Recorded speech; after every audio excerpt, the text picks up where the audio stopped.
ఈ వచనాల్లో చాలా విషయాలు ఉన్నాయి. నేను 3 ప్రశ్నలు వేసి వాటిని గురించి బ్రీఫ్గా మనము వినాలని దేవుడు నా హృదయాన్ని ప్రేరేపించాడు. మొట్టమొదటి విషయం ఏంటంటే లుకింగ్ ఫర్ జీసస్, యేసును చూడగోరుట లేకపోతే యేసును చూడ్డానికి ఆశించుట అనేటువంటి విషయాన్ని ఈ భాగంలో మనం గమనిస్తాం. ఆ పండుగలో అంటే పస్కా పండుగలో ఆరాధింప వచ్చిన వారిలో కొందరు గ్రీసు దేశస్థులు ఉండిరి. 21వ వచనంలో చూస్తే వారు గలిలయలోని బెత్సయిదా వాడైన ఫిలిప్పు నద్దకు వచ్చి, అయ్యా మేము యేసును చూడగోరుచున్నామని అతనితో చెప్పగా. నా ఈ పండుగ పస్కా పండుగ చాలా గంభీరమైనటువంటి పండుగ. ప్రపంచవ్యాప్తంగా ఉన్నటువంటి యూదులందరూ కూడా వచ్చి యెరూషలేములో మందిరంలో ఆచరించేటువంటి పండుగ. అలాంటి సందర్భంలో ఆ పండుగలో అందరితో పాటు మరికొంతమంది వచ్చారు. వారు గ్రీసు దేశస్థులని మనకు బైబిల్ చెప్తోంది. ఈ గ్రీసు దేశస్థులు ఆరాధించడానికి వచ్చారు. అలాంటి సందర్భంలో యేసు యెరూషలేములో ఉన్నాడని వారు విన్నారు కనుక యేసును చూడాలి అనేటువంటి ఆశను వారు వెళ్ళబుచ్చారు. నా గ్రీసు దేశస్థులు యేసును ఎందుకు చూడాలనుకుంటున్నారు అనే దానికి ఎన్నో కారణాలు ఉండొచ్చు. ఫర్ ఎగ్జాంపుల్, వారికి కుతూహలం ఎక్కువ, క్యూరియాసిటీ ఎక్కువ కనుక వారు దాన్ని బట్టి యేసును చూడాలని ఆశపడ్డారేమో. లేకపోతే గ్రీకు దేశస్థులకు గూఢమైనటువంటి లోతైనటువంటి జ్ఞానమును అర్జించుట ఇష్టం అన్నమాట. వారందరూ కూడా జ్ఞాన పిపాసులు. They are ardent devotees of wisdom. జ్ఞానాన్ని ఎంత ఎక్కువగా పెంచుకుంటే అంత లాభం అని భావించేటువంటి వారు. యేసు నోట మరి జీవపు మాటలు, జ్ఞానపు మాటలు ఉట్టిపడుతున్నాయి కనుక దాని గురించి ఆ దేశమంతా మారుమోగిపోతుంది కనుక ఎంతో మంది సైనికులు కూడా ఈ రకంగా మాట్లాడుకున్నారంట, ఈయన మాట్లాడినట్టు ఎవరు ఎన్నడూ మాట్లాడలేదు అని. బహుశా అది ఈ గ్రీసు దేశస్తుల చెవిన పడి ఉండొచ్చు. అందుకని వారు ఆయనను చూడాలని ఆశపడ్డారేమో. లేకపోతే లాజరు చచ్చిపోయి 4 దినాలైన తర్వాత యేసు ప్రభు అతన్ని సజీవునిగా చేసి లేపుకొని వచ్చాడు కనుక దాన్ని బట్టి ఆయన్ని చూడాలనుకున్నారేమో. ఎందుకంటే వారి మధ్యలో అలాంటి అద్భుతాలు ఎప్పుడు కూడా కని విని ఎరుగనివిగా ఉండొచ్చు. మిరకల్ వర్కర్ గా యేసు ప్రభుని చూడాలనుకున్నారో, లేకపోతే ఆయన ఎవరో అని ఆయన్ని నిజంగా తెలుసుకోవడానికి ఆ ప్రకారముగా వారు ఆశపడ్డారో మనకు తెలియదు. కాకపోతే బైబిల్ గ్రంథంలో ఒక క్లూ మాత్రము మనకు ఇవ్వబడింది. కొరింథీయులకు రాసిన మొదటి పత్రిక 1వ అధ్యాయము 22వ వచనాన్ని నుండి మనం చదివితే గ్రీసు దేశస్థుల యొక్క గుణాన్ని గురించి మనం ఇక్కడ చూస్తాం. యూదులు సూచక క్రియలు చేయమని అడుగుచున్నారు, గ్రీసు దేశస్థులు జ్ఞానము వెదుకుచున్నారు. సో గ్రీసు దేశస్థులు ప్రాథమికంగా దేనికి మరి గుర్తింపబడుతున్నారంటే, వారు ప్రపంచంలో ఎక్కడ మంచి జ్ఞానము గొప్ప జ్ఞానం ఉంటుందో దాని దగ్గరికి ఉరుకులు పరుగులు తీసేటువంటి వారిగా కనబడతారు. అందుకనే ఇప్పటికి కూడా మనం ఫిలసాఫికల్గా ఆలోచిస్తే, జ్ఞానపరంగా తత్వ శాస్త్రపరంగా మనం ఆలోచిస్తే ప్రపంచంలో అరిస్టాటిల్ గురించి మాట్లాడతాం, ప్లాటో గురించి మాట్లాడతాం, సోక్రటీస్ గురించి మాట్లాడతాం. మీ ముగ్గురు కూడా గ్రీకు దేశానికి సంబంధించినటువంటి మేధావులుగా గొప్ప జ్ఞాన సంపద కలిగినటువంటి వారిగా మనకు అర్థమవుతోంది. పౌలు భక్తుడు కొరింథీయులకు రాసినప్పుడు యూదులు సూచక క్రియలను చేయమని అడుగుతున్నారు, గ్రీసు దేశస్థులు జ్ఞానము వెదుకుచున్నారు. అయితే మేము సిలువ వేయబడిన క్రీస్తును ప్రకటించుచున్నాం. ఆయన యూదులకు ఆటంకముగాను అన్య జనులకు, అంటే దాంట్లో గ్రీసు దేశస్థులు కూడా ఉన్నారు, వారికి వెర్రితనముగాను ఉన్నాడు. కానీ యూదులకేమి గ్రీసు దేశస్థులకేమి పిలువబడిన వారికే క్రీస్తు దేవుని శక్తియు దేవుని జ్ఞానమును అయి ఉన్నాడు. నా ప్రియ సహోదరి సహోదరులారా, 2000 సంవత్సరాల క్రితం పౌలు భక్తుడు రాసిన మాటలు ఈ రోజున మన కళ్ళ ఎదుట నెరవేరుతున్నాయి. ఈ రోజున చాలా మంది మనుషులు కోరుకునేదేంటి? We want miracles, we want signs, we want supernatural things. అసాధారణమైనటువంటి సూచక క్రియలు, అద్భుతాలు మాకు కావాలి. టీవీలో ఛానల్ పెడితే అలాంటివి చేసేటువంటి వారినే చూస్తున్నారు. క్రూసేడ్ పెడితే అలాంటివి ఉంటేనే వస్తున్నారు. చర్చిలో అలాంటివి జరిగితే అక్కడికి వెళ్ళిపోతున్నారు. సో ఇది కొత్త ఏమి కాదు. ఆ టైంలో యూదులు మిరకల్స్ వెంటబడ్డారు. మరో గుంపు ఉంది, ఈ గుంపు గ్రీసు దేశస్థులు. వీరు జ్ఞానము కొరకు వెళ్తుంటారు. అండ్ ఈ రోజుల్లో కూడా మీరు చూస్తున్నారు, ముస్లింలు డిబేట్లు పెడితే చాలా మంది దాన్ని అటెండ్ అవుతారు. అవుతారు. జాకిర్ నాయక్ డిబేట్ పెడితే 1,00,000 మంది వస్తారు. ఎందుకంటే అక్కడ ఒక్క మిరకల్ జరగట్లేదు, కేవలం వారు వాదోపవాదాల ద్వారా వారికి ఉన్నటువంటి జ్ఞానాన్ని ప్రదర్శిస్తున్నారు. అయినా కూడా జనాలు మరి తండోపతండాలుగా పోతున్నారు. ఎందుకంటే వీళ్ళు గ్రీస్ దేశస్తుల టైప్ అనమాట. వీళ్ళేమో మిరకల్స్ కొరకు వెంపర్లాడతారు, వీళ్ళేమో కొత్త విషయాల కొరకు, నావల్ విషయాల కొరకు, గొప్ప ఇంటెలెక్చువల్ మరి విజ్డమ్ కొరకు ప్రాకులాడేటువంటి వారు. అయితే మనకు ఇలాంటి ప్రజలు ఎప్పుడూ ఉంటారు. కాకపోతే మనము అప్పుడు ఇప్పుడు ఎల్లప్పుడూ చేయాల్సినటువంటి సింపుల్ విషయం ఏంటో తెలుసా? సిలువ వేయబడినటువంటి క్రీస్తును ప్రకటించాలి. ఎంతో మంది ఈ విషయంలో విఫలమైపోయారు. గొప్ప బైబిల్ పండితులుగా పేరుగాంచినటువంటి వారు, ప్రపంచ ప్రఖ్యాతి సేవ కలిగినటువంటి వారు కూడా ఎలా అయిపోయారంటే దేవుడి చిత్తానికి లోబడకుండా యూదుల లాంటి వారి చిత్తానికి లోబడిపోయి వారికి కావలసినటువంటి మిరకల్స్ని ఇస్తామని ప్రామిస్ చేస్తున్నారు. లేకపోతే వీరికి ఉన్నటువంటి జ్ఞానపు పిచ్చిని తీరుస్తామని చెప్పి అలాంటివి ఏర్పాటు చేసుకుంటూ పోతున్నారు. ప్రాథమికంగా దేవుడు మనల్ని నియమించింది సిలువ వేయబడినటువంటి క్రీస్తును ప్రకటించడానికి. అది పౌలు నోట మనం విన్నాం, అది ప్రభు నోట మనం వినబోతున్నాం. ఆయన గ్రీసు దేశస్తులకు ఎలాంటి జవాబిస్తాడో మీరు చూస్తే ఆశ్చర్యపోకుండా ఉండలేరు. సో ఈ గ్రీసు దేశస్తుల గురించి చాలా విషయాలు రాయబడ్డాయి. వారి గురించి ఏమంటారంటే ఏథెన్స్ గ్రీస్కి ప్రాముఖ్యమైనటువంటి పట్టణము. దాంట్లో ఉండేటువంటి వారంట ఎవరికి విశ్రాంతినివ్వరంట, వారు కూడా విశ్రాంతి తీసుకోరంట. గ్రీసు దేశస్తులు చిన్న పిల్లల లాంటి వారంట. వారి యొక్క ఆత్మలో వారు ఎప్పుడు కూడా ఇంకా యవ్వనంగానే ఉంటారంట. హెరోడోటస్ అనేటువంటి ఒక గ్రీకు మేధావి ఈ యేసు ప్రభు దగ్గరికి వీరు రాక మునుపు దాదాపు 500 సంవత్సరాల క్రితము ప్రపంచాన్ని చుట్టి రావడానికి ప్రయాణం చేసినప్పుడు ఆయన ఐగుప్తు దేశానికి వచ్చాడు, నైలు నది ప్రాంతానికి వచ్చాడు. నైలు నది దగ్గర ఉన్నటువంటి ఒక పెద్ద ఐగుప్తియుని యొక్క విగ్రహాన్ని చూడడానికి వచ్చినప్పుడు, ఆ విగ్రహాన్ని చూస్తున్నప్పుడు దాని యొక్క కింది భాగాన ఒక పేరు రాయడం చూశాడు. ఎవరో ఇప్పుడు కూడా కొంతమంది కొన్ని సందర్శన ప్రాంతాలకు వెళ్ళినప్పుడు వారి గుర్తును అక్కడ వదిలేస్తారు. అక్కడ ఏదో గీకుతారు, లేకపోతే వారి పేరు రాస్తారు, లేకపోతే గీతలు పెడతారు. సో ఆ ప్రకారము ఈ విగ్రహం కింద ఆ గ్రీసు సందర్శకుడు వాడి పేరు రాశాడంట గ్రీక్లో. సో హెరోడోటస్ దాన్ని చూడగానే అనుకున్నాడంట, మా ఓళ్ళ పిచ్చి ప్రపంచమంతా తిరిగిన పోదు అని.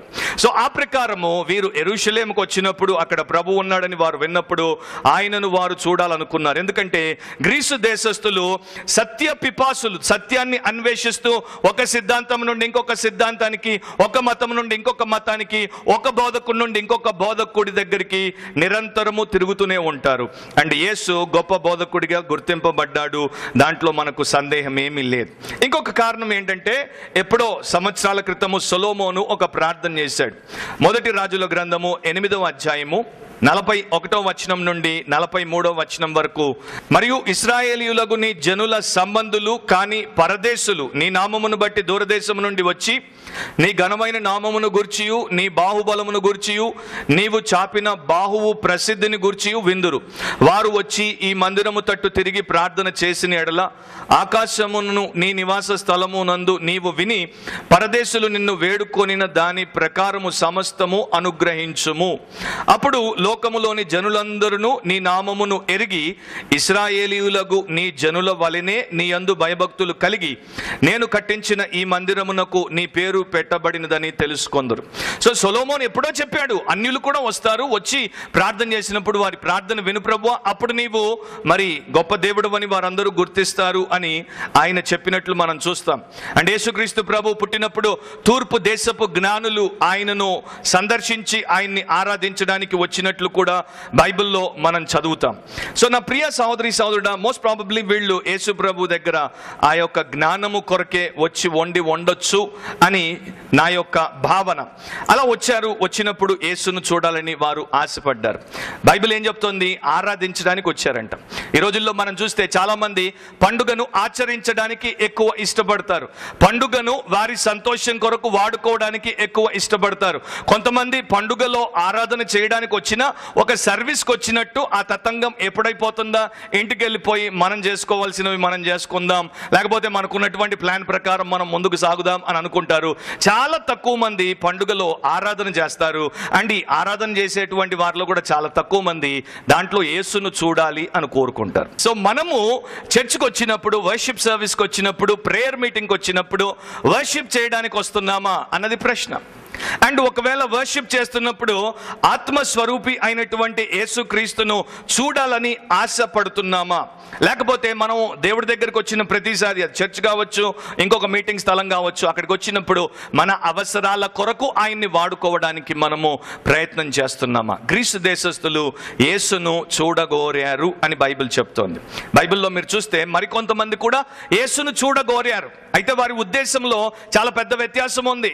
మీరు లూకా సువార్త 23వ అధ్యాయం చదివితే హేరోదు రాజు యేసును చూడాలని బహుకాలం నుండి ఎదురు చూశాడు. ఎందుకని? యేసు సూచక క్రియలు చేస్తున్నాడని విన్నాడు గనుక ఆయన కళ్ళ ముందు కూడా ఏదైనా సూచక క్రియ చేస్తే బాగుండును అని ఆశపడ్డాడు గనుక తన్ను యేసు ప్రభు మిరకిల్స్ చేసి ఎంటర్టైన్ చేస్తే బాగుండు అని ఆశపడ్డాడు. మీకు సత్యం చెప్పిన, ఇది సర్వేలు మన ముందు పెడుతున్నటువంటి రిపోర్ట్. చాలా పెద్ద పెద్ద హీలింగ్ క్రూసేడ్స్కి వచ్చేటువంటి వారిలో ఎక్కువ శాతం మనుషులు అక్కడ జరిగేటువంటి ఆ మిరకిల్స్ ఎట్లా ఉంటాయో అనే ఉద్దేశంతో వస్తారు, కానీ దేవుడి మహోన్నతత్వం కొరకు, దేవుణ్ణి మహిమపరచడం కొరకు, ఆరాధించడం కొరకు రారు. సో లిటరల్గా ఇంతమంది వచ్చారు, అంతమంది వచ్చారు అని మనం గొప్పగా చెప్పుకొని కాలర్ ఎగరేసుకోవాల్సినటువంటి అవసరం లేదు. ఎంతోమంది లోకంలోనికి వస్తున్నారు, ఎంతోమంది లోకం నుండి వెళ్ళిపోతున్నారు యేసును చూడకుండా. సో అలాగే ఎంతోమంది సంఘాలకు వస్తున్నారు, ఎంతోమంది కూటింగ్లకు వస్తున్నారు, కానీ యేసును చూడకుండా వెళ్ళిపోతున్నారు. వారికి కావాల్సిందేంటి? ఆ మిరకిల్స్ ఉంటే చాలు. జక్కయ్య కూడా యేసును చూడగోరాడు అని లూకా 19లో రాయబడి ఉంది. కాకపోతే అక్కడ ఏమని రాయబడి ఉంది? యేసు ఎవరో అని చూడగోరాడు. ఆయన ఎవరో ఈయన తెలుసుకోవాలి అనేటువంటి ఆశతో చూడగోరాడు. ఈ రోజున మీకు తెలుసో లేదో, నాకు చాలామంది హిందువులు, ముస్లింలు కూడా ఫోన్లు చేస్తుంటారు. మన కార్యక్రమాన్ని కేవలము క్రైస్తవులే కాదు, అన్యులు కూడా చూస్తున్నారు. అండ్ మంచి మంచి ఇంటలెక్చువల్ కేపబిలిటీ ఉన్నటువంటి వారు చూస్తున్నారు. అండ్ సంస్థాన్ బోర్డులో డైరెక్టర్గా, ఒక మెంబర్గా ఉన్నటువంటి ఒక పెద్ద ప్రభుత్వ ఉద్యోగి రిటైర్ అయ్యి ఇప్పుడు ఒక పెద్ద వ్యాపారాన్ని ప్రభుత్వానికి కాంట్రాక్టర్గా నడిపిస్తున్నాడు. ఆయన పేరు చెప్పలేను. ఆయన కూడా నాకు ఫోన్ చేసి అంటాడు, అబ్బా నేను మా భక్తి కార్యక్రమాలతో పాటు అప్పుడప్పుడు మీవి కూడా చూస్తుంటాను, మీ క్రైస్తవ ప్రోగ్రామ్స్ కూడా చూస్తుంటాను. యేసు ప్రభు కూడా ప్రపంచ ప్రఖ్యాతిగాంచిన వాడే కదా, ఆయన గురించి కూడా కాస్తో కూస్తో తెలుసుకుంటే పనికి వస్తుందని చూస్తుంటాను అని అంటున్నాడు. సో జక్కయ్య యేసుని ఎందుకు చూడగోరాడు? ఈయన ఎవరో అని చూడగోరాడు. సో అది ఒక టైప్ ఆఫ్ క్యూరియాసిటీ అన్నమాట. దాని ప్రకారము చాలా మంది జనాలు యేసు వెంట పడొచ్చారు. ఎందుకు చూడగోరారు? ఎందుకంటే యేసు రోగులను స్వస్థపరుస్తున్నాడు, యేసు కుష్ఠవారిని శుద్ధిపరుస్తున్నాడు, యేసు అద్భుతాలు చేస్తున్నాడు. సో మనకు కూడా ఏదైనా వస్తుందేమో అని సెల్ఫ్ ఇంట్రెస్ట్తో యేసును చూడడానికి చాలా మంది వచ్చారు. గ్రీసు దేశస్థులు జ్ఞానాన్ని పొందుకోవడానికి యేసు దగ్గరికి వచ్చారు. మరి మనము ఏం చూడడానికి లేకపోతే ఏం పొందుకోవడానికి యేసును చూడాలని ఆశపడుతున్నాం? నాకు ఇంకొక విషయం కూడా తట్టింది ఇక్కడ. గ్రీసు దేశస్థులు అక్కడ ఉన్నటువంటి చాలా అద్భుతమైనటువంటి కట్టడం దగ్గరికి వచ్చారు, మందిరానికి వచ్చారు. కాకపోతే వారు అన్యులు కనుక వారిని కోర్ట్ ఆఫ్ ద జెంటైల్స్లోనే, అన్యులు బయట ఉండేటువంటి ప్రాంతంలోనికే అనుమతిస్తారు, లోపల యూదులు ఉండేటువంటి ప్రాంతంలోనికి అనుమతించారు. సో ఈ గ్రీసు దేశస్తులు ఎవరు కూడా వారి కోరికను వెల్లబుచ్చలేదు. ఇంత అద్భుతమైనటువంటి మందిరం ప్రపంచంలో ఎక్కడా లేదు, ఇది ఏ కెథీడ్రల్ కన్నా చాలా గొప్పది, ఇంత దగ్గరికి మేము వచ్చి దాన్ని చూడకపోతే ఎంత బాధ, మాకు ఒక్కసారి లోపలికి చూడడానికి అవకాశం ఇవ్వండి అని వారు అడగలేదు. ఎందుకంటే ఈ రోజున మీకు తెలుసో లేదో, మనకు 100 కిలోమీటర్ల దూరంలో ఒక పెద్ద పేరు మోసినటువంటి కథీడ్రల్ ఉంది. చాలా మంది తండోపతండాలుగా కథీడ్రల్ చూడడానికి పోతారు, కానీ క్రైస్ట్ని చూడడానికి పోరు. మనకి ఇక్కడ నుండి ఒక 20 కిలోమీటర్ల దూరంలో ఇంకొక టెంపుల్ ఉంది. అక్కడికి అక్కడెక్కడ నుండో పని కట్టుకొని సిటీకి వచ్చి ఇక్కడ ఉన్న వాళ్ళని వాళ్ళ చర్చిలకు పోనివ్వకుండా ఆ టెంపుల్ చూపియండి అని టెంపుల్కి తీసుకుపోయి చూసి మరీ వచ్చేస్తున్నారు. కళ్ళార్పుకోలేకపోతున్నారు, క్రైస్ట్ని చూడలేకపోతున్నారు. గ్రీసు దేశస్తులు టెంపుల్ని చూస్తామని లేదు, లేకపోతే Caiaphas high priest, grand high priest చాలా గొప్పగా పాపులర్ అయ్యాడు, ఆయనతో ఒక చిన్న ములాఖాత్ పెట్టించండి అని అనలేదు. ఎందుకంటే మీకు తెలుసో లేదో, ఈ రోజున చాలా మంది మెగా చర్చ్ సెలబ్రిటీ పాస్టర్లతో ములాఖాత్ కోసం లక్షలు లక్షలు ముడుపులు చెల్లించుకుంటున్నారు. అప్పుడే పర్సనల్ ములాఖాత్ అన్నమాట. యేసును చూడగోరారు. మనకు కావాల్సింది అప్పుడు ఇప్పుడు ఎల్లప్పుడూ ఒకటే, ఏంటది? యేసును చూడగోరాలి. మనం యేసును చూస్తున్నామా లేకపోతే కట్టడాలు చూస్తున్నామా?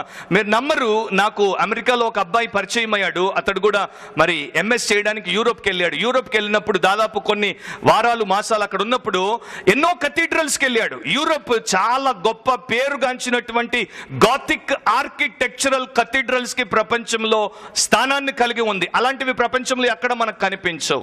ఆ అబ్బాయి ఏం చెప్పాడు తెలుసా? Grand old 400-500 year old cathedral cathedrals brother, లోపలికి వెళ్తే ఎంత పెద్ద స్థలం అంటే నేను చాలా చిన్న చీమగా అనిపించాను. కానీ ఆశ్చర్యం ఏంటంటే నాకు ఏడుపు వచ్చింది. ఎందుకంటే దాంట్లో జనాలు 4, 5, 7, పాస్టర్తో 2 ఆల్టర్ బాయ్స్తో కలిపితే పట్టుమని 10 మంది ఉండరు. ఏమైపోయింది ఆ కథీడ్రల్ కల్చర్ అంతా? మనుషులు లేరు ఇప్పుడు అక్కడ. సో కట్టడాలు వస్తాయి, కట్టడాలు పోతాయి, మనుషులు వస్తారు, మనుషులు పోతారు. నిత్యము ఉండేటువంటి వాడు యేసు. మనం చూడాల్సింది కట్టడాల్ని కాదు, మనం చూడాల్సింది మనుషుల్ని కాదు, యేసుని చూడగోరాలి. లార్డ్ టెన్నిసన్ ప్రపంచంలో ప్రముఖ కవిగా పేరుగాంచాడు. ఆయన యొక్క స్నేహితుడు ఒక రోజున ఒక తోటలో నడుస్తున్నప్పుడు చాలా విషయాల గురించి వారిద్దరు మాట్లాడుకుంటున్నారు. సడన్ గా ఆయన స్నేహితుడు ఆయన చేయి పట్టుకొని ఆపి ఆయన అడిగాడంట, what you think of Jesus Christ? యేసుక్రీస్తు గురించి నీవు ఏమి అని ఆలోచిస్తున్నావు అన్నప్పుడు వారి దగ్గరే ఎదుట ఆ తోటలో ఒక అద్భుతమైనటువంటి పుష్పం కనిపిస్తే లార్డ్ టెన్నిసన్ ఆ పుష్పం వైపు చూపిస్తూ అన్నాడంట, what the sun is to that flower, Jesus Christ is to my soul అన్నాడంట. ఆ పుష్పానికి సూర్యుడు ఏమై ఉన్నాడో నా ఆత్మకు యేసుక్రీస్తు అదై ఉన్నాడు. Jesus is the sun to my soul అన్నాడు. యేసు నా ఆత్మకు సూర్యుడిగా ఉన్నాడు. మనకు యేసుతో అలాంటి సంబంధం ఉందా? యేసును మనము అలా చూడడానికి లేకపోతే అలా మనం కలిగి ఉండడానికి ఇష్టపడుతున్నామా అనేది మనం ఆలోచించుకోవాలి. ఎందుకంటే 2 వారాల్లో మనము యేసుక్రీస్తు ప్రభు తిరిగి లేచాడు అని మరి ఎగిరిగంతులు వేయబోతున్నాం. కనుక ఆలోచించాలి. 21, 22 వచనాల్లో మీరు చూస్తే, వారు గలిలయలోని బెత్సయిదా వాడైన ఫిలిప్పు నొద్దకు వచ్చి, అయ్యా మేము యేసును చూడగోరుచున్నామని అతనితో చెప్పగా, ఫిలిప్పు వచ్చి అంద్రేయతో చెప్పెను, అంద్రేయయు ఫిలిప్పును వచ్చి యేసుతో చెప్పిరి. నా యేసు ప్రభుకి ఎంతమంది శిష్యులు ఉండేవారు? అపోస్తలుడు కనీసం 12 మంది ఉండేవారు. ఎందుకని గ్రీసు దేశస్థులు వారిలో ప్రముఖుడైనటువంటి పేతురు దగ్గరికి పోలేదు, లేకపోతే బోయనెర్గెస్గా ఉన్నటువంటి యాకోబు యోహాన్ల దగ్గరికి పోలేదు? ఎందుకని చాలా చిన్న సామాన్యమైనటువంటి నాట్ సో పాపులర్గా ఉన్నటువంటి ఫిలిప్ దగ్గరికి వచ్చారు? ఎందుకంటే ఫిలిప్కి గ్రీకు పేరుంది. ఫిలిప్ అనేది గ్రీసు పేరు. అలెగ్జాండర్ ద గ్రేట్ తండ్రి పేరు ఫిలిప్. సో ఫిలిప్కి గ్రీక్ నేమ్ ఉంది. రెండవది బెత్సయిదా వాడని యోహాన్ రాశాడు. బెత్సయిదా అనేటువంటి ఈ ప్రాంతము దెకపొలి అనేది మీరు చదివి ఉంటారు బైబిల్లో. దెకపొలి అంటే 10 పట్టణాలు, దానికి దగ్గరగా ఉంటుంది. అండ్ మోస్ట్ ఆఫ్ ద ఈ హెలెనిస్టులు లేకపోతే జెంటైల్స్, గ్రీసు దేశస్తులు ఈ దెకపొలిలో నివాసం ఏర్పాటు చేసుకున్నారు. సో బెత్సయిదా వీళ్ళకి చాలా దగ్గరగా ఉంటుంది. సో వీళ్ళకి సంబంధ బాంధవ్యాలు ఉండొచ్చు. దాన్ని బట్టి ఫిలిప్ దగ్గరికి వారు వచ్చి ఉండొచ్చు. ఫిలిప్కి గ్రీసు భాష వచ్చి ఉండొచ్చు. అండ్ మీకు తెలుసో లేదో న్యూ టెస్టమెంట్ గ్రీకు భాషలో రాయబడి ఉంది. అయితే ఫిలిప్కు వారు వచ్చి చెప్పినప్పుడు ఫిలిప్ డైరెక్ట్గా యేసు ప్రభు దగ్గరికి వచ్చేయలేదు. ఫిలిప్ ఆండ్రూ దగ్గరికి వెళ్ళాడు. ఎందుకని అంద్రేయ దగ్గరికి వెళ్ళాడు? మీకు గుర్తు ఉంటే యోహాను సువార్తలోనే మనం గమనిస్తాం, మొట్టమొదట యేసు దగ్గరికి వచ్చి యేసు ఎక్కడున్నాడో చూసినటువంటి 2లో ఒకనిగా పేర్కొన్నవాడు అంద్రేయ. అండ్ అంద్రేయకు ఒక లక్షణం ఉంది. అంద్రేయ మనుషులను యేసు దగ్గరికి తీసుకుని వస్తూ ఉంటాడు. అంద్రేయ తన సహోదరుడైనటువంటి పేతురును యేసుకు పరిచయం చేశాడు. అన్ని వేల మంది ఉన్నప్పుడు వీరందరికీ భోజనం ఎట్లా అని యేసు ప్రభు అంటున్నప్పుడు, ఫిలిప్ ఏమో ఇంతమందికి 9 నెలల జీతం కూడా సరిపోదని లెక్కలేసుకుంటున్నప్పుడు, అంద్రేయ పోయి ఎక్కడో ఉన్నటువంటి ఒక చిన్న పిల్లోడిని పట్టుకొని 5 చేపలు 2 రొట్టెలు వీళ్ళ దగ్గర ఉన్నాయి, ఆడు ఇస్తానికి సిద్ధంగా ఉన్నాడని చెప్పి యేసు ప్రభు తీసుకుని వచ్చాడు. సో అంద్రేయకు ఒక న్యాక్ ఉందన్నమాట, జనాల్ని యేసు ప్రభు దగ్గర తీసుకురావడం. సో ఫిలిప్కి అది తెలుసు, అబ్బో ఈయన అందరినీ యేసు దగ్గరికి యేసు కాదనకుండా తీసుకొని వచ్చేస్తాడు. సో నేను కూడా ఈయన దగ్గరికి వెళ్తే ఈయన చాలా సింపుల్గా యేసు దగ్గర తీసుకెళ్ళిపోతాడని చెప్పి ఇద్దరు కలిసి యేసు ప్రభు దగ్గరికి వచ్చి, గ్రీసు దేశస్తులు వచ్చారు, మిమ్మల్ని చూడడానికి ఇష్టపడుతున్నారు అని అన్నారు. కాకపోతే దానికన్నా ముందు ఫిలిప్ జంకడానికి ఇంకో కారణం ఉంది. మీరు ఒక వచనాన్ని నేను చదువుతాను. మత్తయి సువార్త 10వ అధ్యాయంలో ఈ మాటలు యేసు ప్రభు తన శిష్యులకు చెప్పినప్పుడు ఫిలిప్ కూడా వినే ఉంటాడు. యేసు ఆ 12 మందిని పంపుచు వారిని చూచి వారికి ఆజ్ఞాపించినదేమనగా, మీరు అన్య జనుల దారిలోనికి వెళ్ళకుడి, సమరయుల ఏ పట్టణములోనైనను ప్రవేశింపకుడి గాని ఇశ్రాయేలు వంశంలోని నశించిన గొర్రెల యొద్దకే వెళ్ళుడి. ఇంకొక చోట అంటాడు, నేను ఇశ్రాయేలు యొక్క నశించిన గొర్రెల దగ్గరికే పంపబడ్డాను అని. సో ఈ మాటలు విన్నాడు కనుక అన్యులను యేసుప్రభు ఎంటర్టైన్ చేయడేమో అనేటువంటి ఆలోచనతో ఫిలిప్ యేసుప్రభు దగ్గరికి వారిని నేరుగా తీసుకురావడానికి భయపడ్డాడు. అంద్రేయ ద్వారా వారి గురించి యేసుప్రభుతో చెప్పాడు. నవ్విప్పుడు చాలా ఆసక్తికరమైనటువంటి విషయాన్ని మనం చూస్తాం. అందుకు యేసు వారితో ఇట్లా, నేను మనుష్య కుమారుడు మహిమ పొందవలసిన గడియ వచ్చి ఉన్నది. వారు గ్రీసు దేశస్తులు వచ్చారు, ప్రభువా నిన్ను చూడాలనుకుంటున్నారు ప్రభువా అని చెప్తే వెంటనే రప్పించేయి అని చెప్పలేదు ఆయన. సో యేసు ప్రభుకి తెలుసు ఎవరితో ఎలా వ్యవహరించాలో. అండ్ యేసు ప్రభు ఇక్కడ వారెవరు ఊహించినటువంటి రీతిలో ఒక మాట చెప్పాడు, మనుష్య కుమారుడు మహిమ పొందవలసిన గడియ వచ్చి ఉన్నది. అంటే మనుష్య కుమారుడు అందరి రక్షణ నిమిత్తము సిలువకు వెళ్లాల్సినటువంటి గడియ వచ్చి ఉన్నది. సిలువ మరణాన్ని ఆ సమయంలో ఉన్నటువంటి ప్రపంచమంతా కూడా గ్రేట్ హ్యూమిలియేషన్ గా చూస్తూ ఉంటే, యేసుక్రీస్తు సిలువపై మరణించుటను గ్రేట్ గ్లోరిఫికేషన్ గా చూశాడు. అందుకనే గుర్తుపెట్టుకోండి, దేవుడు ఒక మాట అంటాడు, మీ తలంపులు నా తలంపుల వంటివి కావు, అండ్ నా ఆలోచనలు నా మార్గాలు మీ మార్గాల వంటివి కావు. దాన్ని బట్టి నేను చెప్తాను బైబిల్ చదవండి అని. మీరు బైబిల్కి దూరంగా ఉంటే మీరు దేవుడికి దూరంగా ఉంటారు. మీరు బైబిల్కి దూరంగా ఉంటే దేవుడి చిత్తాన్ని మీరు ఎన్నడూ చేయలేరు. ఎందుకంటే మీ తలంపులకు ఆయన తలంపులకు జమీన్ ఆస్మాన్ కన్నా ఎక్కువ ఫరక్ ఉంది. చాలా మంది అనుకుంటారు మేము దేవుడి చిత్తమే చేస్తున్నాం, కానే కాదు, మీ ఇష్టాన్ని చేసుకుంటున్నారు. దేవుడి చిత్తమేంటో దేవుడి వాక్యంలో రాయబడి ఉంది, దాన్ని తెలుసుకుంటేనే మనం తెలుసుకుంటాం. లోకము దేన్ని హేయమైనదని ఎంచుతుందో దేవుడు దాన్ని మహిమకరమైందని ఎంచుతాడు. అండ్ లోకము దేన్ని గొప్పదని ఎంచుతుందో దేవుడు దాన్ని హీనమైందిగా ఎంచుతాడు. అది మనకు తెలియాలంటే దేవుడి వాక్యం మనకు తెలియాలి. అండ్ యేసుప్రభు ఈ రకంగా ఎందుకు చెప్పాడు, గ్రీసు దేశస్థులు ఆయనను చూడ్డానికి వచ్చారు అన్నటువంటి విషయాన్ని ఇక ఆయన సిలువ వేయబడి చనిపోయి సమాధి చేయబడి తిరిగి లేచుటకు ఆ సమయం ఆసన్నమైనది అన్నదానికి సూచనగా తీసుకున్నాడు. యేసు ప్రభువుకి మరి ఒక విషయం బాగా తెలుసు, తన సమయము ఎప్పుడు వస్తుందో దానికి కొన్ని సూచనలు ఆయన పెట్టుకున్నాడు. వాటిలో ఒక ముఖ్యమైనటువంటి సూచనది యోహాని రకంగా చెప్పాడు, ఇదిగో లోక పాపమును మోసుకొని పోవు దేవుని గొర్రెపిల్ల. అక్కడ ఆయన చెప్పలేదు ఇదిగో యూదుల పాపాన్ని మోసుకొని పోయే, ఇదిగో ఇశ్రాయేలు పాపాన్ని మోసుకొని పోయే అనలేదు. ఇదిగో లోక పాపమును మోసుకొని పోవు దేవుని గొర్రెపిల్ల అని. అందుకనే రాబర్ట్ సిస్లర్ అనేటువంటి సేవకుడు ఈ రకంగా తన పుస్తకంలో రాశాడు. ఆయన ఏమంటాడు, ఆ గడియ వరకు గ్రీసు దేశస్తులు వచ్చి యేసును చూడాలి అని కోరుకునేంత గడియ వరకు దేవుడు ఎవరి దేవుడు? అబ్రహాము దేవుడు, యాకోబు దేవుడు, ఇసాకు దేవుడు, ఇశ్రాయేలుకే దేవుడు, కానీ అన్యులకు దేవుడు కాదు. కానీ ఇక అప్పటి నుండి దేవుడు ఆ యొక్క ఎక్స్క్లూజివ్ కమ్యూనిటీని ఆయన విడిచి లోకము అంతటిని కూడా ఎంబ్రేస్ చేసుకోబోతున్నాడు. సో ఇక అప్పటి నుండి ఏమవుతుంది, దేవుడు అబ్రహాము దేవుడు, యాకోబు దేవుడు, అబ్రహాము దేవుడు, ఇసాకు దేవుడు, మెల్కునే ఉన్నారు, యాకోబు దేవుడు, ఇప్పుడు ఉపేందర్ దేవుడు. ఒకవేళ అది జరగకపోతే ఉపేందర్ దేవుడు అని చెప్పుకోవడానికి కష్టమయ్యేది. అందుకని ఆ పాస్టర్ అంటాడు, అంత ముందుకు వరకు దేవుడు ఇశ్రాయేలును ఎంతో ప్రేమించను చలామణిలో ఉండేది, ఇక ఇప్పటి నుండి దేవుడు లోకమును ఎంతో ప్రేమించను చలామణిలోనికి వచ్చేసింది. So God opened his arms to the whole world. ప్రపంచం అంతటిని కూడా తన యొక్క మరి కౌగిలిలోనికి తీసుకోవడానికి ఈ రాకడ ద్వారా దేవుడు మార్గాన్ని సుగమము చేశాడు అన్నది మనం ఇక్కడ చూస్తున్నాం. ఈ గడియ అనేది, అవర్ అనేది యోహాను పత్రికలో చాలా ముఖ్యమైనటువంటి విషయంగా మనం గమనిస్తాం. అంతకుముందు మీరు చూస్తే కానా వివాహంలో తల్లొచ్చి యేసు ప్రభుతో ఇలా కావాలి, కొరత ఉంది అని చెప్తే నా సమయం ఇంకా రాలేదు అంటాడు.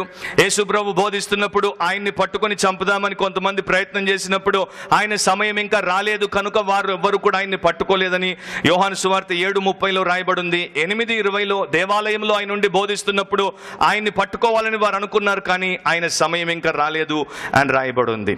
అండ్ ఇక్కడ ఆయన గడియ వచ్చిందని ఆయనే చెప్తున్నాడు. దీన్ని బట్టి నేను గ్రహించింది ఏంటంటే, దేవుడు ఏ రకంగా ఆయన టైం టేబుల్ని యేసు ప్రభువుకు పెట్టాడో ఆ టైం టేబుల్ ప్రకారము యేసు ప్రభు నడుచుకున్నాడు. నా ప్రియ సహోదరి సహోదరులారా, మన జీవితంలో మనము దేవుడి టైం టేబుల్ ప్రకారం నడుచుకోవడము నేర్చుకోవడం చాలా అవసరం.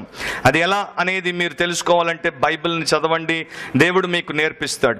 24వ వచనంలో, గోధుమ గింజ భూమిలో పడి చావకుండిన ఎడల అది ఒంటిగానే ఉండును, అది చచ్చిన ఎడల విస్తారముగా ఫలించును.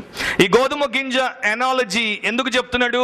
మనందరికీ తెలుసు, గోధుమ గింజను తీసి మీరు గోడ మీద పెట్టండి, లేకపోతే షెల్ఫ్ లో పెట్టండి, లేకపోతే బ్యాగ్ లో పెట్టండి, టేబుల్ మీద పెట్టండి, యుగ యుగాలు అది అట్లాగే ఉంటుంది. మీకు తెలుసో లేదో, కింగ్ టుటంకమున్ అనేటువంటి ఒక చిన్న కింగ్ అంటారు ఆయన్ని, ప్రపంచంలో పేరు మోసినటువంటి ఐగుప్తీయుడు రాజు. అతడు చనిపోయినప్పుడు అతని యొక్క సామాగ్రితో అతన్ని సమాధి చేశారు. ఆయన యొక్క సమాధి పెట్టె 8 పెట్టెలతో, బంగారముతో చేయబడినటువంటి 8 సమాధి పెట్టెలు కైరో మ్యూజియంలో స్వయంగా ఈ కళ్ళతో నేను చూశాను. అంత గ్రాండ్ కింగ్. ఆయనతో పాటు కొన్ని గోధుమలు కూడా సమాధిలో పెట్టబడి ఉంచబడ్డాయి. 3000 సంవత్సరాల తర్వాత గోధుమలు యాజ్ ఇట్ ఈస్గా ఉన్నాయి. అలా ఉంటే అలాగే ఉంటాయి. కానీ అది నేల మీద పడినప్పుడు, అది చచ్చినప్పుడు, దాని పైన హస్క్ వెళ్ళిపోయినప్పుడు, దాని లోపల జీవం రిలీజ్ అయినప్పుడు, అప్పుడు ఇంకా అనేకమైనటువంటి వాటిని అది ఉనికిలోనికి తీసుకుని వస్తుంది. సో పరలోకము నుండి వచ్చినటువంటి ఈ యేసు అనేటువంటి గోధుమ గింజ నేల మీద పడి చనిపోతేనే అనేకులు పరలోక రాజ్యంలో పుడతారు అనేది ప్రభు అయినటువంటి యేసు ఇక్కడ చెప్తున్నాడు. నా గ్రీసు దేశస్తులు ఏదో వారికి ఉన్నటువంటి జ్ఞానము కొరకు ఇంకా కొంత చేర్చుకుందామని ఉద్దేశంతో యేసును చూడాలని వారు వస్తే, యేసు వారి కోరిక ప్రకారం పనిచేయట్లేదు. ఇక్కడ వారికి ఏది సత్యమో అది చెప్పడాన్ని మనం చూస్తున్నాం. అందుకనే దేవుని సేవకులు కూడా ఏం చేయాలంటే, మనుషులకి స్వకీయ దిరాశలు ఎన్నో ఉండొచ్చు, వాటి ప్రకారం మేము వాక్యం వింటే బాగుండును అని వారు అనుకోవచ్చు. కానీ దేవుడు ఏం చెప్పమన్నాడో దాన్నే దేవుని సేవకుడు ఎప్పుడూ చెప్పాల్సినటువంటి అవసరం ఉంది. సో మొట్టమొదటి విషయం ఏంటి? ఫస్ట్ పాయింట్ ఏంటి? Looking for Jesus. రెండవది, loving or losing your life. మీ జీవాన్ని మీరు ప్రేమించుకుంటున్నారా, లేకపోతే మీ యొక్క ప్రాణాన్ని మీరు పోగొట్టుకుంటున్నారా అనే ప్రశ్నకు మనం ఎలా జవాబు ఇవ్వగలమో చూద్దాం. 25-26 వచనాలు. తన ప్రాణమును ప్రేమించువాడు దానిని పోగొట్టుకొనును, ఈ లోకములో తన ప్రాణమును ద్వేషించువాడు నిత్య జీవము కొరకు దానిని కాపాడుకొనునని మీతో నిశ్చయముగా చెప్పుచున్నాను. 25 చాలు. సో యేసు ప్రభు ఇక్కడ ఒక స్టార్ట్లింగ్ స్టేట్మెంట్ చేశాడు. ఆ మాటలు విన్న వారందరికీ తప్పకుండా మరి షాక్ తగిలి ఉంటుంది. ఎందుకంటే ఇలాంటి మాటలు మామూలుగా మన వినికిడిలోనికి రావు. అండ్ యేసు ప్రభు దాన్ని చాలా ఎంఫెటిక్గా చెప్పాడు, మీతో నిశ్చయముగా చెప్పుచున్నాను. సో 2 ఆప్షన్స్ లేకపోతే 2 చాయిసెస్ మన ముందు పెడుతున్నాడు. ఒకటి, ఈ లోకంలో మీ ప్రాణాన్ని ప్రేమించుకోండి, దాన్ని పోగొట్టుకుంటారు. రెండవది, ఈ లోకంలో మీ ప్రాణాన్ని ద్వేషించండి, దాన్ని నిత్య జీవము కొరకు కాపాడుకుంటారు. నా గ్రీక్ టెస్టమెంట్లో మీరు చూస్తే 2 వేరే వేరే పదాలు వాడబడ్డాయి. మామూలుగా మీరు ఇక్కడ తెలుగులో 25వ వచనాన్ని చూస్తే ప్రాణము, ప్రాణము, నిత్య జీవము అని ఉంది. సో మనకు ప్రాణము, జీవము అంటే ఏమనుకుంటాం? పర్యాయ పదాలు అనుకుంటాం. ప్రాణమన్నా జీవమన్నా ఒకటే అనుకుంటాం. కానీ గ్రీక్లో సుఖే లేకపోతే ఇంగ్లీష్లోకి సైకి అనేటువంటి పదానికి లిటరల్ మీనింగ్ ఏంటంటే సోల్, ఆత్మ, బ్రెత్, ఊపిరి. దాన్ని ప్రాణముగా ట్రాన్స్లేట్ చేశారు, లేకపోతే ఆత్మ. సో యేసు అంటున్నాడు, నీవు ఈ లోకంలో నీ ఆత్మను ప్రేమిస్తే పోగొట్టుకుంటావు, కానీ ఈ లోకంలో నీ ఆత్మను ద్వేషిస్తే నిత్య జీవము కొరకు దాన్ని కాపాడుకుంటాం. నిత్య జీవానికి మన ఆత్మ వెళ్ళాలంటే మార్గం ఎలా ఉంటుందో దాని గురించి యేసుప్రభు చెప్తున్నాడు. So it is choosing between the earthly life or the eternal life. Earthly life కావాలా, ఇటర్నల్ లైఫ్ కావాలా, మీరు ఎంపిక చేసుకోండి అని యేసుప్రభు ఎంతో స్పష్టంగా చెప్తున్నాడు. ఇది ఒక పారాడాక్స్ అనమాట, విడ్డూరం అనమాట. పోగొట్టుకుంటే కాపాడుకుంటాం, కాపాడుకునే ప్రయత్నం చేస్తే పోగొట్టుకుంటాం. సో చాలా పెద్ద విడ్డూరం అనమాట ఇది. 1693లో థామస్ షెపర్డ్ అనేటువంటి ఒక వ్యక్తి ఒక హిమ్ రాశాడు, ఆంగ్ల భక్తి గీతాన్ని రాశాడు. దాంట్లో మొదటి స్టాంజాలో ఈ రకంగా మాటలు రాయబడ్డాయి. చాలా ప్రముఖమైనటువంటి పాట ఇది. Must Jesus bear the cross alone and all the world go free. No, there's a cross for everyone and there's a cross for me. అంటే యేసు మాత్రమే సిలువను మోయాలా, లోకమంతా దాన్ని మోయకుండానే ఉండాలా? లేదు, ప్రతి ఒక్కరికి సిలువ ఉంది అండ్ నాకు కూడా ఒక సిలువ ఉంది.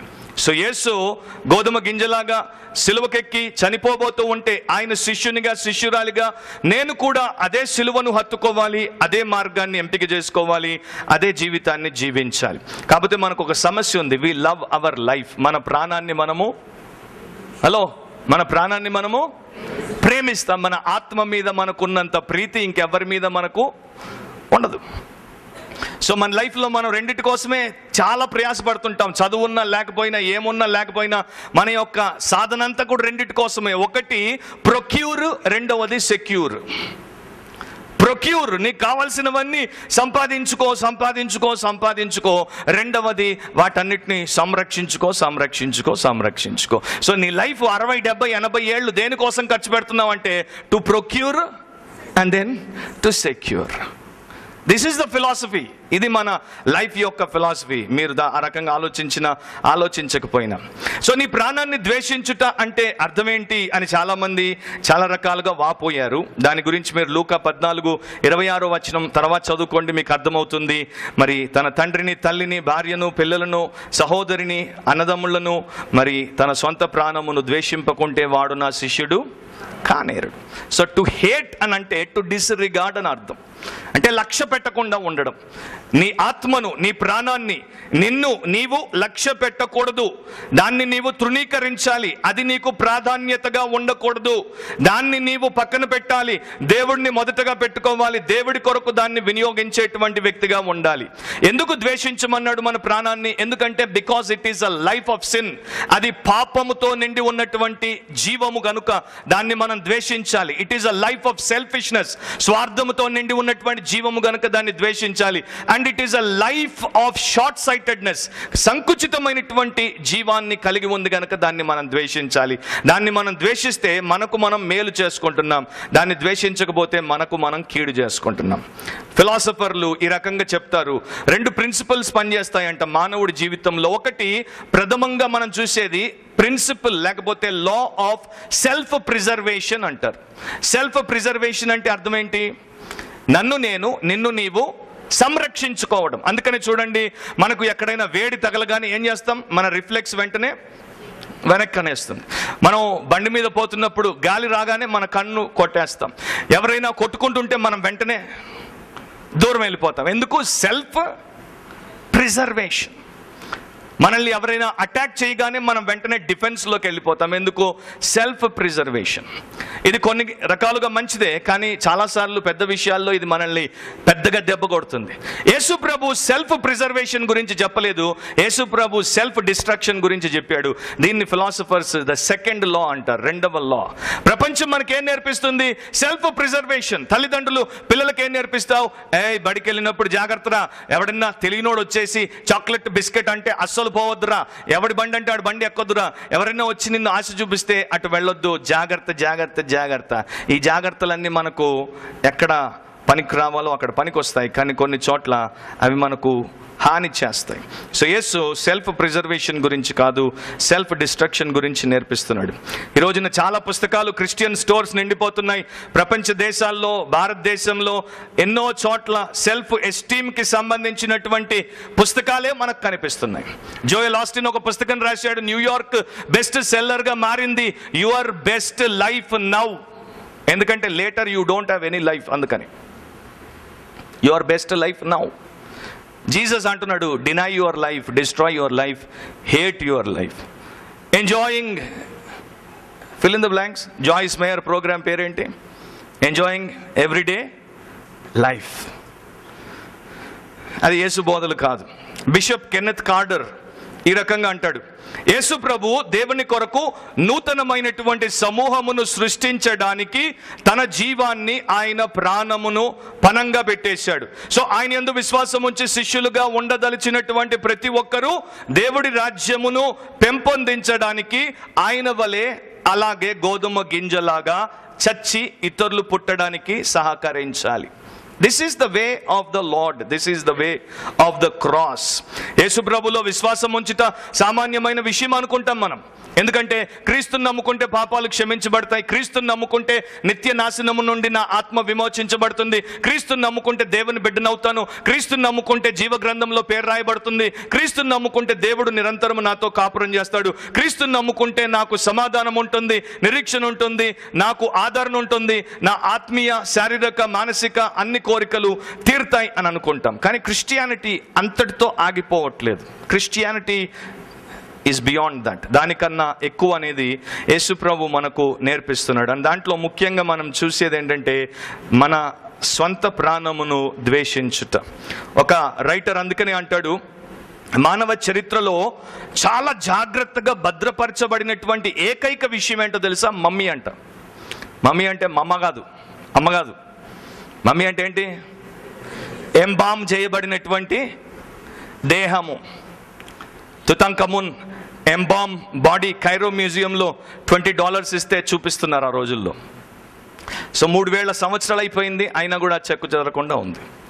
సో మానవుడు తన చరిత్రలో భద్రపరుచుకున్నటువంటి ఏకైక విషయం ఏంటంటే మమ్మీ అంట. సో ఈ భక్తుడు అంటాడు, నీవు స్పిరిచువల్ మమ్మీగా మారిపోవాలంటే నీ ప్రాణాన్ని నీవు కాపాడుకునే ప్రయత్నం చెయ్యి. మమ్మీ దేనికి పనికిరాదు, మమ్మీ దేనికి పనికిరాదు. కాకపోతే యేసు ప్రభువు నువ్వు ఒంటరిగా ఉంటే ఒంటరిగా చస్తావు, అండ్ తర్వాత నీకేమీ ఉండదు అంటున్నాడు. అయితే నువ్వు ఇతరుల కోసం చచ్చినప్పుడు అనేకులను నీవు ఆయన కొరకు సంపాదిస్తావు అంటున్నాడు. సో ఈ మార్గంలో మనం ముందుకెళ్ళినప్పుడే దేవుడి యొక్క ఆ సజీవమైన సంకల్పాన్ని మన జీవితంలో మనం పరిపూర్ణం చేయగలం, లేకపోతే మనం దాన్ని చేయలేం. సో గ్రీసు దేశస్థులు దీనికి సిద్ధమేనా అనే ప్రశ్న తప్పకుండా వస్తుంది.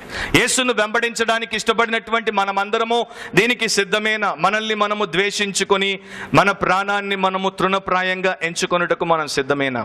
ఇటాలియన్ రిఫార్మర్గా గత కాలంలో పేరుగాంచినటువంటి గరిబాల్డి అనేటువంటి వ్యక్తి వేలాది మంది ఇటాలియన్ యవనస్తులను ఒక చోటకు పిలిచి వారితో ఈ రకంగా చెప్పాడు, మీరు ఇటలీ కొరకు పోరాడాలి అని.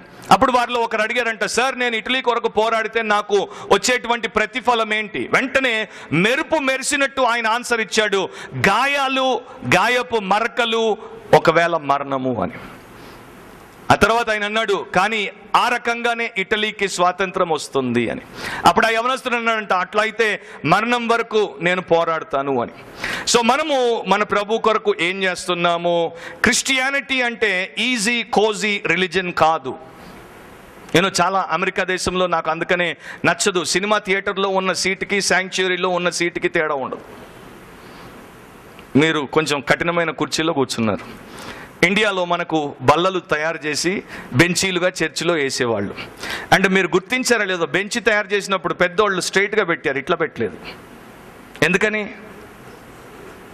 నిటారుగా. మీరు దాంట్లోకి ఇరుక్కుంటే ఇక మీకు ఏ పొజిషన్ మార్చడానికి వీలు ఉండదు. ఇప్పుడు ఈ కుర్చీలో అంటే మీరు రిక్లైన్ అవ్వచ్చు. ఎందుకంటే మనకి అలా అన్నిట్లో కూడా సుఖమయంగా అయిపోయింది. ఇప్పుడు ఇండియాలో కూడా ఎయిర్ కండిషన్ చర్చిలకి గిరాకీ ఎక్కువ. ఒకప్పుడు గుడిసెల్లో సంఘాలు, ఒకప్పుడు చెట్టు కింద సంఘాలు, ఒకప్పుడు ఆకాశం అంతా కనిపించేది ఆరాధన చేస్తుంటే. ఇప్పుడేమో మొత్తం అంతా చాలా ఈజీ కోజీ సెటప్లోనికి మనం వచ్చేసాం. అది ఉండడం తప్ప బ్రదర్? తప్పు కాదు. అలాంటి దాంట్లో ఉండి కూడా నీ ఆత్మ దేవుని కొరకు జీవిస్తూ ఉండొచ్చు. అలాంటిది లేకుండా గుడిసెలో ఉండి కూడా నీ ఆత్మ దేవుని కొరకు జీవించకపోవచ్చు. కాకపోతే అంటే మెల్లగా ఓవర్ ద టైం ఏమైందంటే మెల్లమెల్లగా యేసు చేసినటువంటి బోధ నుండి సంఘము పక్కకు వైదొలిగిపోతూ వచ్చేసింది. అందుకనే కష్టపడడానికి మనము ఇష్టపడం. విత్తనము చావాల్సిందే, చస్తేనే ఫలము అనేది వస్తుంది. క్రైస్తవుడు స్వంతమునకు చావాల్సిందే, చచ్చినప్పుడే క్రీస్తు పోలిక వానిలో కలుగుతుంది. నా శరీరానికి నేను ఎప్పుడైతే చస్తానో అప్పుడే ఆత్మ ఫలము నాలో ఉత్పన్నమవుతుంది. ఎంతో మంది అనుకుంటుంటారు, ఫలానా సేవకుడి దగ్గరికి వెళ్ళి నేను తల మీద చేయబెట్టుకొని ప్రార్థన చేయించుకుంటే నాకు ఆత్మ ఫలం వస్తుంది. రాదు. నువ్వు ఎక్కడున్నావో అక్కడ నీ స్వంతానికి చచ్చినప్పుడే ఆత్మదేవుడు నీలో ఫలాన్ని ఉత్పన్నం చేయడం మొదలు పెడతాడు. This is an irrevocable principle అనమాట. Unless something dies it cannot bring forth life. ఏదైనా చస్తే తప్ప జీవాన్ని బయటికి తీసుకొని రాలేదు. దేవుడు ఆ ప్రకారం లోకాన్ని సృష్టించాడు. సో యేసు ప్రభు అంటున్నాడు, saving one's life will bear no fruit, sacrificing one's life will bear much fruit. నీ జీవాన్ని నువ్వు కాపాడుకుంటే ఫలం ఉండదు, కాకపోతే నీ జీవాన్ని నీవు కోల్పోతే ఎంతో ఫలం వస్తుంది. శాస్త్రవేత్తలు మనకేం చెప్తున్నారు తెలుసా? మనం ప్రతినిత్యం చస్తూ ఉంటామంట. ఇప్పుడు మీరు అక్కడ కూర్చున్నారు, నా మెసేజ్ వింటున్నారు, చస్తున్నారు. అంటే మన దేహము ఆరోగ్యకరంగా ఉంటే 1 సెకండుకు 1,00,000 కణాలు చచ్చిపోతాయి. అదే టైంలో ఇంకొక 1,00,000 కొత్త కణాలు పుట్టుకొస్తాయి. ఈ కణాలు చచ్చిపోవడము, కొత్తగా పుట్టడము అనేది దేవుడు పెట్టిన ప్రక్రియ. అట్లా ఉంటేనే మనకు ఆరోగ్యం ఉంటుందంట. అండ్ కొంతమంది శాస్త్రవేత్తలు చెప్పే విషయం ఏంటంటే, ఒక మనిషి ప్రతి 7 సంవత్సరాలకు రెన్యూ అవుతాడు. అంటే మన దేహంలో ఉన్నటువంటి కణాలన్నీ కూడా చచ్చి 7 సంవత్సరాలకు కొత్త కణాలతో మనం ఉంటాం. So every 7 years without any going to any parlour you are becoming renewed. Problem ఇక్కడ ఉంది. ఏంటది? కణాలు చావకపోతే క్యాన్సరస్గా తయారవుతాయి. నా దేహంలో ఆ సెల్స్ చచ్చిపోకపోతే, ప్రాసెస్ ఆటంకపరచబడితే క్యాన్సర్గా మారిపోతుంది. అది నాకు అనారోగ్యాన్ని తెచ్చిపెడుతుంది. సో దేవుడి లోకంలో దేవుడు ఏమన్నాడు? చస్తే పుట్టుట, లేకపోతే అసలు ఇంకేమీ ఉండదు. సో అందుకనే యేసుప్రభు అంటున్నాడు, మీరు మీ ప్రాణాన్ని ద్వేషిస్తే నిత్య జీవము కొరకు దాన్ని మీరు కాపాడుకుంటారు. సో మన కొరకు మనం చావుట అంటే ఏంటి బ్రదర్ అనే ప్రశ్న ఒకవేళ వస్తే, మన కోరికలకు, మన ఆశలకు, మన ఆశయాలకు అండ్ లోకం మనకిచ్చేటువంటి ఆఫర్లకు మనం చచ్చిపోవాలి. లోకం మనకేమిస్తుంది? నేత్రాశ, శరీరాశ, జీవపడ్డంబం.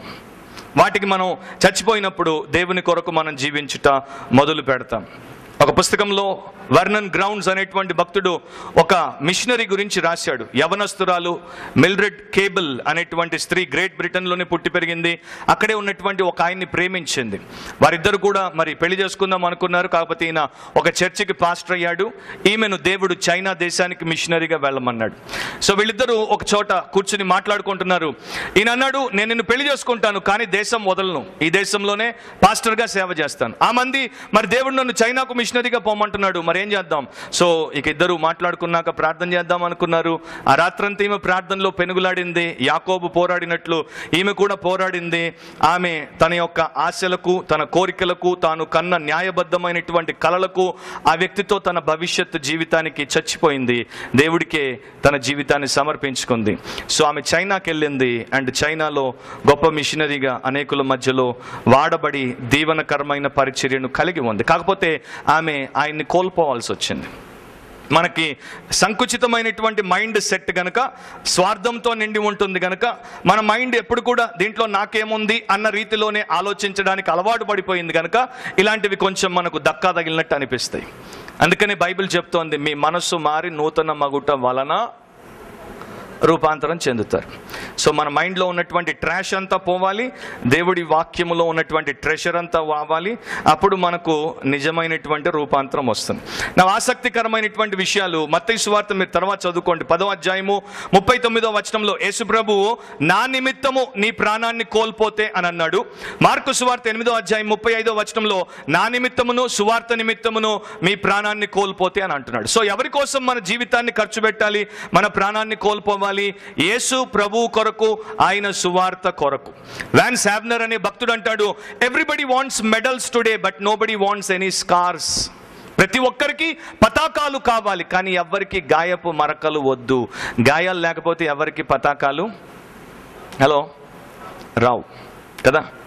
మనం పోయి స్పోర్ట్స్ పర్సన్ అడుగుదాం, ఇది సాధించడానికి ఎన్ని దెబ్బలు తిన్నావని చూపిస్తారు. ఇన్ని ఫ్రాక్చర్లు, ఇన్ని బ్రూసెస్, ఇన్ని గాయాలు. పౌలు భక్తుడు అందుకే అంటాడు, నా ప్రాణమును నా కొరకు ఎంత మాత్రమును ప్రీతికరమైనదిగా ఎంచలేదు. అందుకనే దేవుడి కొరకు అంత గొప్ప సేవ చేశాడు. యేసు నామము కొరకు, యేసు సువార్త కొరకు తన యొక్క సమస్తాన్ని దారపోశాడు. ప్రకటన గ్రంథం 12వ అధ్యాయం 11వ వచనంలో ఎవరు అపవాదిని జయిస్తారు, ఎవరు లోకాన్ని జయిస్తారు, ఎవరు దేవుని కొరకు జయ జీవితాన్ని జీవిస్తారో వారి లక్షణాలు ఏంటో ఇక్కడ రాయబడ్డాయి. దాంట్లో ఒక లక్షణం గురించి చదువుతున్నాను, మరణము వరకు తమ ప్రాణములను ప్రేమించిన వారు కారు. సో వారి లైఫ్ని వారు చనిపోవడానికైనా సిద్ధపడతారు కానీ ప్రేమించరు.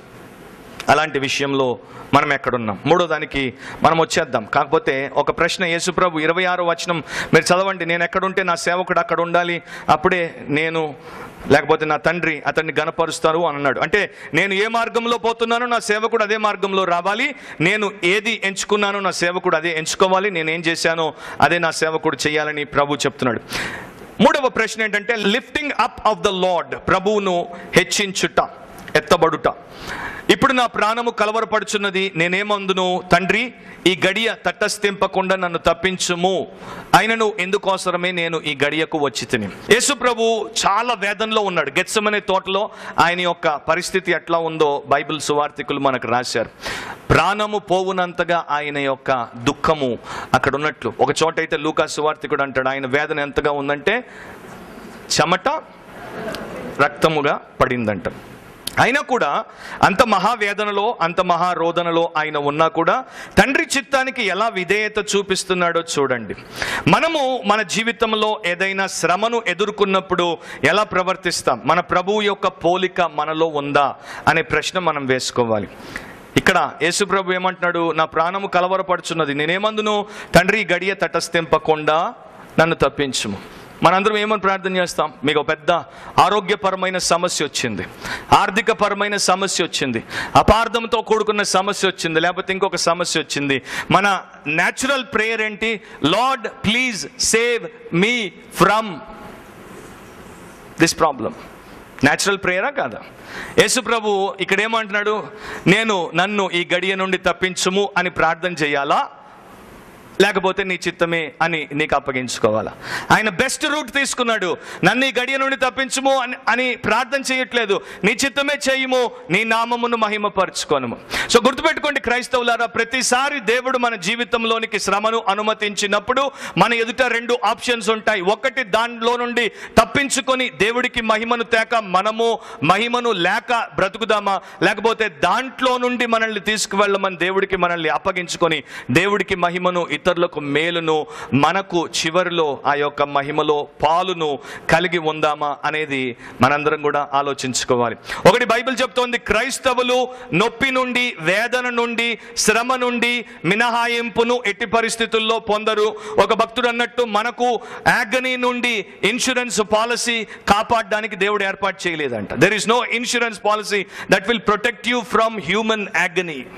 సో అలాంటి పరిస్థితి మనకు లేదు. కాకపోతే శ్రమ మన జీవితంలోనికి వచ్చినప్పుడు రెండు పనులు చేయగలదు. ఇది మీరందరూ నేర్చుకోవడం చాలా ముఖ్యము, ఎందుకంటే చివరి దినాల్లో ఇది మనకు చాలా అవసరపడుతుంది. శ్రమ రెండు పనులు చేస్తుంది. ఒకటి, మనలో ఉన్నటువంటి వ్యర్థతలన్నింటినీ కూడా బయటికి తెచ్చి వాటిని మన నుండి దూరం చేసేస్తుంది. లేకపోతే రెండవది, మన అహానికి చిచ్చు పెడుతుంది. శ్రమ మన అహానికి చిచ్చుబెట్టి మనము దేవుడి మీద అక్కసును చూపించే వారంగా మనల్ని తయారు చేస్తుంది. సో వీళ్ళు బ్యాక్ స్లైడ్ అయిపోతారు, బిట్టర్గా మారిపోతారు, అండ్ దేవుడు నాకేం చేశాడు అనే ధోరణితో దేవుడి దగ్గరికి రావడం మానేస్తారు. మొదటి వారు అగ్ని పరీక్షలో వారి యొక్క వ్యర్థములన్నింటినీ కాల్చేసుకొని శుద్ధ సువర్ణంలాగా బయటకు వస్తారు. The same fire but does two different things. మన పర్స్పెక్టివ్. అండ్ మీరు ధ్యానించండి మెల్లగా. నీ నామము మహిమపరచుమని యేసు తండ్రిని కోరుకున్నప్పుడు, నేను దానిని మహిమపరచుతుని మరలా మహిమపరుతును అని ఒక శబ్దం ఆకాశం నుండి వచ్చింది. అక్కడ ఆయన చుట్టూ ఉన్నటువంటి వారు ఈ మాటలు విన్నారు. అయితే విన్నటువంటి జన సమూహం ఏమనుకుంటున్నారు? రెండు రకాల ప్రతిస్పందన వచ్చింది. 29లో కొంతమంది ఉరిమేను అన్నారు, కొంతమంది దేవదూత ఒకడు ఆయనతో మాట్లాడాను అన్నారు. ఎందుకని అట్లా రెండు రకాలుగా అనుకున్నారు? ఇక్కడ చూడండి, ఇక్కడ ఒక సన్నివేశం ఉంది. తండ్రి అని దేవుడు మాట్లాడాడు. ఇది మూడవసారి తండ్రి అని దేవుడు యేసు ప్రభుతో మాట్లాడడం, యేసుని గురించి మాట్లాడడం. ఆయన మాట్లాడుతున్నాడు, కానీ ఎట్లా వినపడుతుందో చూడండి. కొంతమందికి ఏమో ఉరుములాగా వినపడింది, కొంతమందికి ఏమో దేవదూతలాగా వినపడింది, కానీ యేసు ప్రభువుకి సరిగ్గా వినపడింది తండ్రి మాట్లాడుతున్నట్టు. సో చాలాసార్లు మనము దేవుని యొక్క స్వరాన్ని గుర్తించుట అలవాటు చేసుకోకపోతే తండ్రి మాట్లాడుతున్నా కూడా మనకు అర్థం కాదు. అందుకని యేసు అన్నాడు, నా గొర్రెలు నా స్వరాన్ని వింటాయి. సో మీకు దేవుడి స్వరం ఏంటో అర్థమైందా? 31వ వచనాన్ని మీరు చూస్తే, ఇప్పుడు ఈ లోకమునకు తీర్పు జరుగుతున్నది, ఇప్పుడు ఈ లోకాధికారి బయటకు త్రోసివేయబడును. సాతాను ఆదాము దగ్గర దేన్నైతే తీసుకున్నాడో యేసు సిలువ ద్వారా దాన్ని తిరిగి తీసేసుకొని వాడి యొక్క అధికారాన్ని విచ్ఛిన్నం చేసి వాడిని వెలుపలికి త్రోసివేయబోతున్నాడు. సో ఆ కార్యాన్ని గురించి మాట్లాడాడు. అండ్ 32, 33లో మీరు చూస్తే ఇక తన సిలువ మరణాన్ని గురించి మాట్లాడుతున్నాడు. నేను భూమి మీద నుండి పైకెత్తబడిన ఎడల అందరినీ నా యొద్దకు ఆకర్షించుకొందునని చెప్పాను. ఇక్కడ యూదులు ఆయన్ని తిరస్కరించారు, గ్రీసు దేశస్థులు ఆయన దగ్గరికి వస్తున్నారు. అది కరెక్ట్ టైము ఆయన యొక్క సిలువ మరణానికి. ఈ గ్రీకు పదము హెచ్చించుకొనుట అనేటువంటి పదమునకు రెండు అర్థాలు ఉన్నాయి. ఒకటి ఎలివేషన్, గ్రౌండ్ మీద నుండి పైకి ఎత్తడము. రెండవది ఎగ్జాల్టేషన్, హెచ్చింపబడుట, ఘనపరచబడుట, మహిమపరచబడుట. సిలువను అలా కింద పెట్టి మనిషిని దాని మీద వేసి బిగించిన తర్వాత లేపి గ్రౌండ్ మీద నిలబెడతారు.